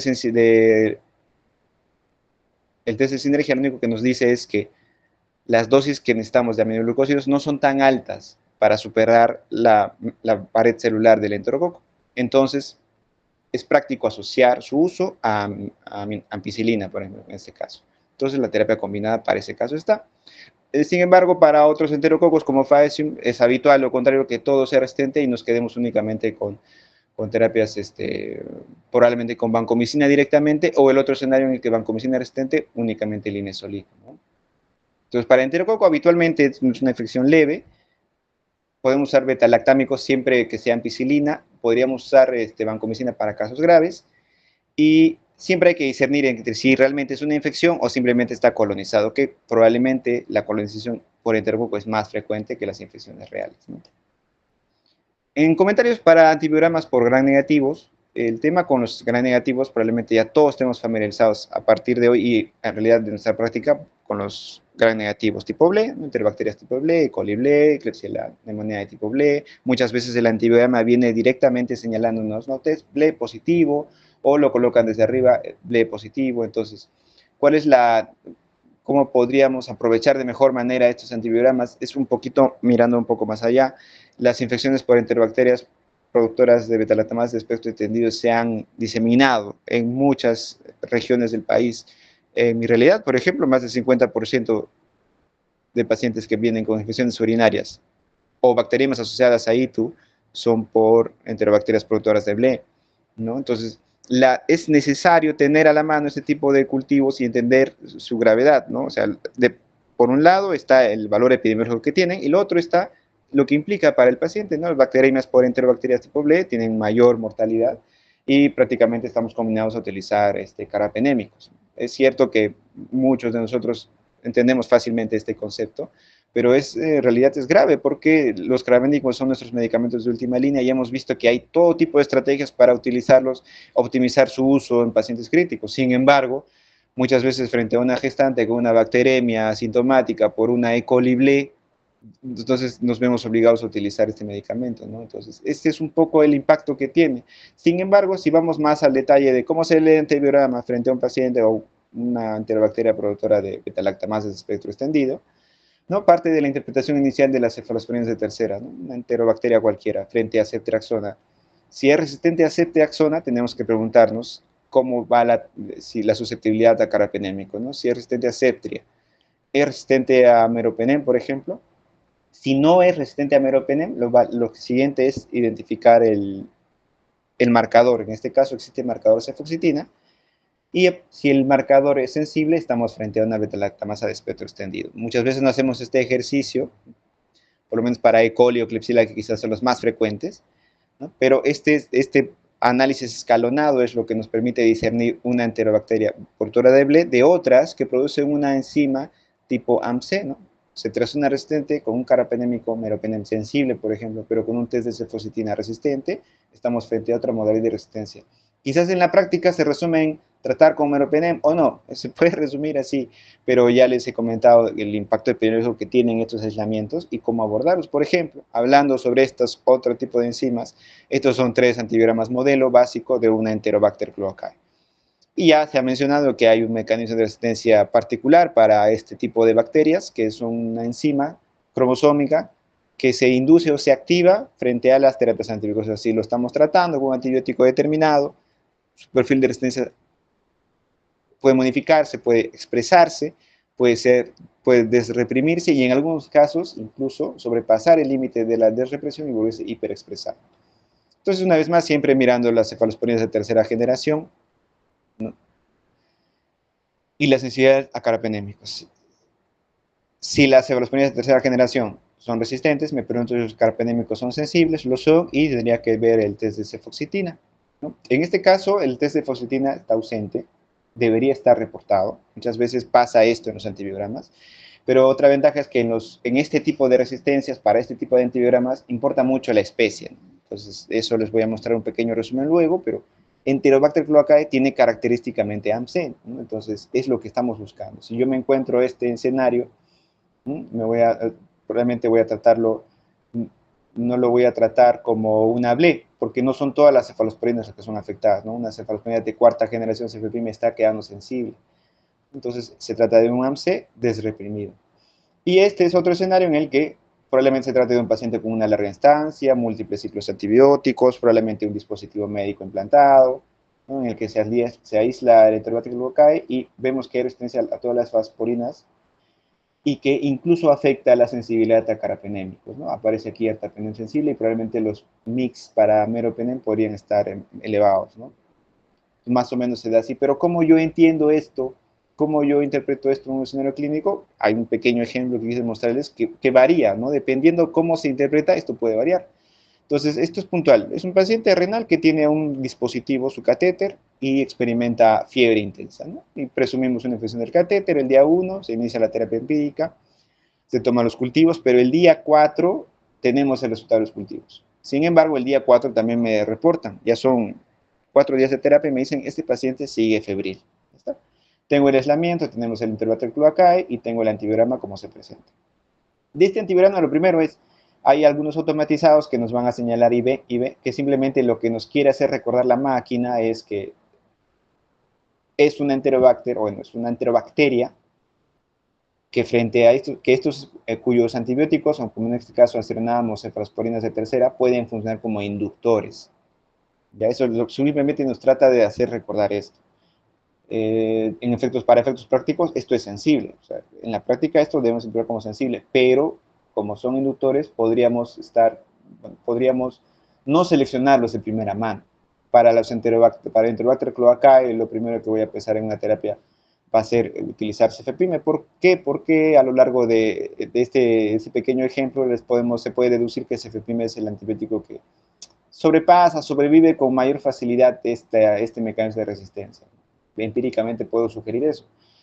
Sin embargo, también está descrito que para estas bacterias, con este mecanismo de resistencia, a pesar de que no esté expresado, consideremos que el cultivo fue tomado un día 1 y yo estoy reevaluando el paciente el día 4. O sea, ha habido un periodo en el que este paciente ha sido expuesto a la terapia empírica, en este caso con ceftazidima, y persiste febril. Entonces, ese es un elemento. El otro elemento es que es una bacteremia asociada a un catéter que hasta este momento no ha sido cambiado, no se ha considerado, no es lo primero que se considera, pero frente a ese escenario, ya se debe considerar el uso de carbapenémicos, a pesar de que este aislamiento, el aislamiento original claramente sea sensible a cefepime y a otras, a cefepime, por ejemplo, puntualmente, ¿no? Se debía considerar por esas condicionantes, porque hay una alta chance frente a una bacteremia que tiene alta carga de que esto ya se haya desreprimido y que por eso pueda persistir febril. El razonamiento puede ser al revés también, dependiendo una vez más de cada caso. Este es un paciente que es inmunosuprimido, ha recibido quimioterapias, tiene neutropenia y hace neutropenia febril, ¿no? El clásico escenario de un paciente oncohematológico. Inicia su terapia empírica, vancomicina, cefepime en ese momento, se hacen los cultivos y periodos después, 48-72 horas, se reporta el hemocultivo, es Enterobacter cloacae, y el perfil de resistencia con cefalosporinas de tercera resistentes, la cefepime sensible, ¿no? Que se puede interpretar como un AMC desreprimido, en un paciente que ha dejado de ser febril, o sea, simplemente ha sido febril el primer día y de ahí en más se ha mantenido a febril y ha estado estable, ¿no? Entonces, en este paciente vamos a insistir o ampliarle a carbapenémicos. Yo por lo menos considero que esto es discutible, podría ser si el paciente está clínicamente estable, si bien está en una condición que lo predispone a infecciones graves, también es una condición que lo expone a estancias prolongadas hospitalarias, ¿no? Probablemente después sea necesario el carbapenémico y en este momento no, ¿no? Pero y hay datos de que ha mejorado clínicamente, entonces probablemente deba quedarse únicamente con el cefepime, que fue su primer abordaje, y cortar el antibiótico a los 7 días, ¿no? A pesar de que es neutropenia febril, también se debe evaluar que en ellos no vamos a estar con el antibiótico hasta que recupere el recuento de neutrófilos, ¿no? Entonces, así se van reuniendo más elementos alrededor del antibiograma. No es solo ver el resultado sensible y resistente, ¿no? Nos permite dilucidar cuándo ascender una terapia antibiótica e incluso podemos deducir o interpretar cómo debemos, más o menos el tiempo de escalamiento de los antibióticos, ¿no? Entonces, este es lo que quise compartir hasta aquí. Y como les había dicho, a veces para este tipo de resistencia, que es tan dinámico, más importante es mencionar cuáles son los agentes que tienen este mecanismo de resistencia, ¿no? Klebsiella, Escherichia coli, si bien se han descrito plásmidos que transmiten este mecanismo de resistencia, no es lo común, ¿no? Entonces vamos al nombre de la bacteria y identificar cefalosporines de tercera, verificar la susceptibilidad a carbapenémicos y con eso se iniciaría, ¿no? En cuanto a otro tipo de resistencia a los carbapenémicos, ya nos habían ampliamente de cómo se identifican y cuál es el problema frente al cual estamos, ¿no? La resistencia, la pérdida de estos carbapenémicos como medicamentos de primera línea en nuestras unidades de cuidados intensivos es grave, la situación es complicada, ¿no? Entonces, frente a un antibiograma en extenso, resistente a todos los antibióticos, tenemos otras herramientas. También había podido ver que la lectura del antibiograma, si bien nosotros estamos frente a este documento y lo estamos interpretando, empieza muchas veces en el laboratorio clínico, porque en el laboratorio, frente a estos gérmenes que ya tienen perfiles de resistencia de esta manera, está indicado que le practiquen test rápidos de diagnóstico. Está el test inmunocromatográfico, ¿no? Si yo tengo un agente que es resistente a alguno de los carbapenémicos o uno solo, en laboratorio deberían hacer idealmente un test inmunocromatográfico o el Blucarba, ¿no? Para seguir orientando, para seguir enriqueciendo la información del antibiograma, ¿no? Entonces el reporte incluiría, aparte de este perfil de resistencia a grupos antibióticos, el reporte del test inmunocromatográfico, ¿no? Que directamente me dice si se trata de una productora de carbapenemasa tipo KPC. Wow, si no tengo este test frente a este antibiograma con carbapenémico resistente y por la epidemiología, los datos epidemiológicos que hemos recibido en los últimos años, claro que vamos a deducir que es un KPC, ¿no? Pero el antibiograma completo debería incluir. Sería lo ideal, es lo mejor práctica. Y una vez más, frente a este antibiograma que tenemos, esta interpretación no solo se acaba ahí, sino tenemos que reunir otros datos que nos van a orientar a decidir mejor. Ya sé que es este tipo de bacteria, ya tengo el mecanismo de resistencia, y ya estoy pensando en ceftazidima y bactam, ¿no? Pero hay que siempre ver los otros escenarios, ¿no? Es una fuente de orina, un cultivo de orina, es un paciente estable, es un paciente que ya no requiere terapia antibiótica en este momento, no está crítico. Ver su historia, nos detallamos que es un paciente que ha salido de la unidad de cuidados críticos, que ha hecho fiebre un día, que ese día se le tomó el cultivo, por ejemplo, ¿no? O lo otro es, al contrario, es un paciente que está persistentemente febril, que no tenemos otra causa, entonces vamos a darle y vamos a abordar correctamente esta infección urinaria, probablemente asociada a un catéter o no, ¿no? Y también nos permite el antibiograma, si estamos frente a este escenario que es un paciente con una infección urinaria en el que no está inestable, podríamos, en vez de usar Casabi, ceftazidima y bactam, considerar, siempre que está disponible o no, considerar amicacina, en este caso que el antibiograma nos va indicando que es sensible y que además nosotros asociamos, ¿no?, a una alta concentración a nivel de orina, que podemos establecer ciclos cortos de 3, máximo 5 días en el peor de los casos, ¿no? Entonces todo esto se va alrededor de nuestro antibiograma, a pesar de que todo es resistente, frente a un escenario clínico como podríamos rescatar otros dos antibióticos que hemos dejado un poco atrás, ¿no? Esto es para mostrarles que frente a los antibiogramas en los que sospechamos producción de carbapenemasas, nuestro Astronam es un marcador, ¿no? El Astronam se va a mostrar sensible cuando se trata de una enterobacteria productora de metalobeta-lactamasas, ¿ya? Y eso está bien, eso está interesante y es lo útil para interpretarlo. Y frente a una metalobeta-lactamasa, probablemente podemos establecer la asociación de Astronam con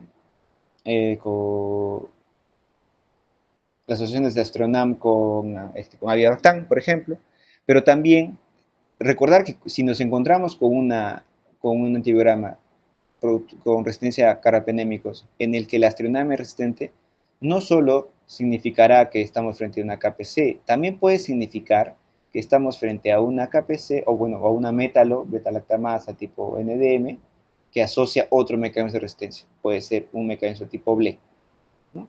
O puede ser una metalo que esté asociando una KPC, ¿no? Entonces, como se había mencionado antes, en los escenarios en los que hay aislamientos productores de múltiples carbapenemasas, 2 o 3 tipos o asociaciones de este tipo están pasando algo desapercibidas, muchas veces por la falta quizás de los insumos correctos para hacer el diagnóstico, a veces no están a la mano, no por un lado, por otro, y porque si bien pueden ser por ahora poco frecuentes, si permitimos que esto siga sucediendo, se siga diseminando, el problema simplemente se va a agravar, ¿no? Entonces, el astronema es un marcador que siempre que sea sensible me da doble alivio. Estoy frente, bueno, no un alivio, mejor dicho. Estamos frente a una métalo y que probablemente solo sea una métalo.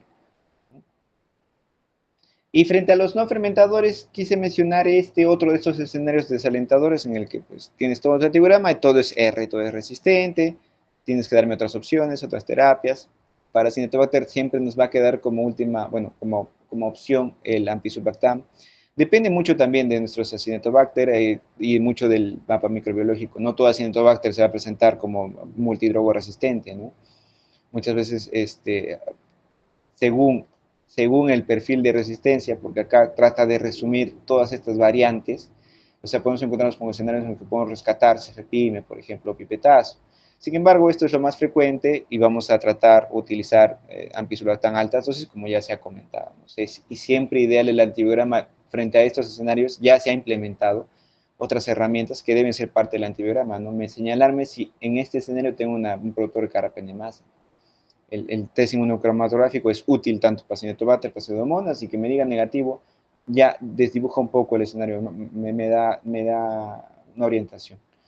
Y si podemos hacer el test del spot colistin, también sería útil, porque aquí tengo que asociar cómo está nuestro paciente, está críticamente enfermo, es una necesidad del ventilador, o qué tipo de infecciones, cuál es el fondo del paciente.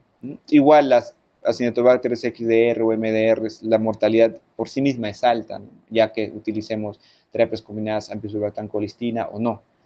Entonces, este es un escenario desalentador justamente porque se trata de gérmenes que tienen diversos perfiles de resistencia. Y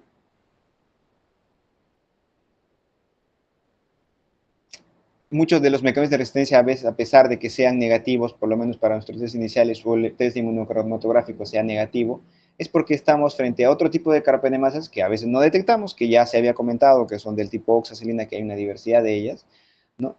Y que muchas veces el MIC de meropenem puede orientarnos habitualmente, si son mix bajos a meropenem, todavía son una terapia alternativa frente a distintos tipos de oxas, ¿no? Y esto se puede apoyar mucho, una vez más, en esos otros elementos, los test asociados a la lectura del antibiograma, que ya no solo tenemos que estar frente a esto, sino tenemos que tentar a las otras tecnologías. Ya se ha mencionado como el FilmArray también ha revolucionado esta interpretación, ¿no? Tratando de dilucidar el escenario epidemiológico en el que estamos, qué tipo de genes de resistencia están presentes en nuestras unidades, ¿no? Y cómo podemos rescatar a partir de eso algunos tipos de terapias antibióticas, ¿no? Entonces, esto ha sido solo una pincelada de más o menos algunas reglas prácticas de cómo tener el antibiograma puntualmente, y está claro, después de todo lo que hemos conversado en mi charla y muchas veces en todos los otros temas que se han discutido el día de hoy, que la lectura es útil, es importante, pero no basta con decir sensible o resistente, hay que interpretar más o menos cómo está el paciente, cómo ha llegado, cómo se ha tomado este cultivo, en qué momento se toma el cultivo, ¿no? Cómo está cursando el paciente clínicamente frente a la terapia empírica, cómo va a responder, qué es lo que esperamos, cuál es el objetivo, vamos a poder erradicar el germen, se trata de un paciente que ya ha sido colonizado previamente por el mismo germen, todas estas variables, ¿no? Identificar los mecanismos de resistencia ya es útil frente a nuestro paciente, frente a lo que estamos tratando a la enfermedad que estamos tratando en este momento, pero también es importante que los antibiogramas perfilan el mapa microbiológico, y esto perfila la epidemiología local, y esto nos permite establecer estrategias preventivas de control y estrategias para reducir estas altas tasas de resistencia que tenemos. Entonces, un antibiograma con un E. coli, una bacteremia en un paciente diabético, no es solo eso, ¿no? O sea, dibuja también la situación grave en la que estamos, ¿no? La frecuencia con la que se presentan este tipo de aislamientos, ¿ya? Y frente a gérmenes XDR, MDR, se deben ampliar las intervenciones, por un lado las diagnósticas, por otro lado las estrategias de prevención y control, y todo eso parte del antibiograma. Entonces el antibiograma sirve a muchos niveles. Esa es la interpretación amplia que tiene un antibiograma. Eso es lo que quise más o menos resumir en este momento. Ojalá tenga algún comentario, algo que queramos agregar. Doctor, muchas gracias por su presentación. Ha sido un día maratónico para todos y realmente la idea de concluir este día de capacitación con la interpretación del antibiograma era para mostrarles a todos los participantes la importancia de tener este resultado para dirigir nuestras terapias. Como bien dice el doctor, no solamente es para identificar qué germen es y qué dar tratamiento, sino qué opciones de desescalamiento tenemos. El doctor ya mencionó que tenemos cada vez más Staphylococcus sensibles a penicilina que tendríamos que dar como opción principal de tratamiento cuando ya tenemos un aislamiento. Y caso contrario, tenemos aislamientos en los que si no identificamos realmente cuál es el germen, probablemente nos quedemos cortos en la terapia que nosotros podamos brindar. Realmente, para nosotros como infectólogos, la interpretación del antibiograma nos toma varios años de capacitación durante la carrera para poder discernir bien cómo llegamos a las conclusiones a las que llegamos y establecer la terapia que recomendamos en estos casos, ¿no?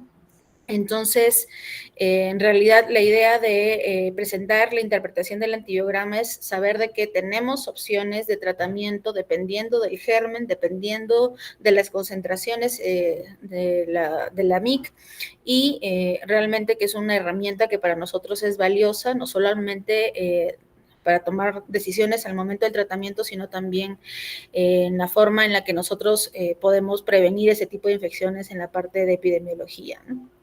Entonces, agradezco a todos ustedes que se hayan quedado en la capacitación. Hay un regalo especial a los que se han quedado de forma presencial y en realidad la idea de presentar este curso es porque la próxima semana a nivel mundial se celebra la Semana de Concientización de Uso Racional de Medicamentos Antimicrobianos.